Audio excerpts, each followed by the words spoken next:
ಕಸ್ತೂರಿ ರಂಗನ್ ವಿರೋಧಿಸಿ ಮತ್ತು ಅರಣ್ಯ ಹಕ್ಕುಗಳೊಂದಿಗೆ 6 ಬೇಡಿಕೆಗಳಿಗೆ ಆಗ್ರಹಿಸಿ ಇಂದು ಬೆಂಗಳೂರಿನ ಫ್ರೀಡಂ ಪಾರ್ಕ್ನಲ್ಲಿ ರಾಜ್ಯಾದ್ಯಂತ 16 ಜಿಲ್ಲೆಗಳೊಂದಿಗೆ ಹಾಗೂ ವಿಶಿಷ್ಟ ಕಲಾ ತಂಡಗಳೊಂದಿಗೆ ರಾಜ್ಯ ಅರಣ್ಯ ಭೂಮಿ ಹಕ್ಕು ಹೋರಾಟಗಾರರ ವೇದಿಕೆ ಅಧ್ಯಕ್ಷ ರವೀಂದ್ರ ನಾಯ್ಕ್ ನೇತೃತ್ವದಲ್ಲಿ ಬೆಂಗಳೂರು ಚಲೋ ಕಾರ್ಯಕ್ರಮವನ್ನು ಹಮ್ಮಿಕೊಳ್ಳಲಾಗಿತ್ತು. ಹಾಗೂ ಕರ್ನಾಟಕದ ಹಿರಿಯ ಸಚಿವರು ಭಾಗವಹಿಸಿ ಸರ್ಕಾರದ ನಿರ್ದಿಷ್ಟ ಅರಣ್ಯವಾಸಿಗಳ ಪರ ಘೋಷಣೆಯನ್ನ ಕೂಗಿದರು. ಉತ್ತರ ಕನ್ನಡ ಜಿಲ್ಲೆಯ ಮೂಲೆ ಮೂಲೆಯಿಂದ ಜೊತೆಗೆ ರಾಜ್ಯದ ಅನೇಕ ಜಿಲ್ಲೆಗಳಿಂದ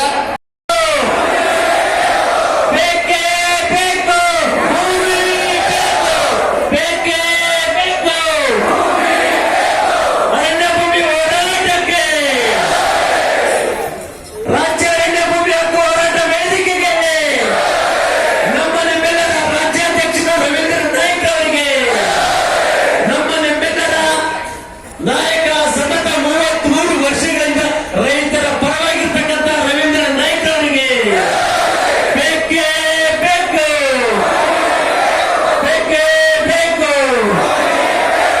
ಬೇಡವೇ ಬೇಡ. ವೀಕ್ಷಕ ಮಹಾಪ್ರಭುಗಳೇ, ನಮ್ಮ ಚಾನಲ್ ಅನ್ನು ಸಬ್ಸ್ಕ್ರೈಬ್ ಮಾಡಿ, ಶೇರ್ ಮಾಡಿ, ಪ್ರೋತ್ಸಾಹಿಸಿ.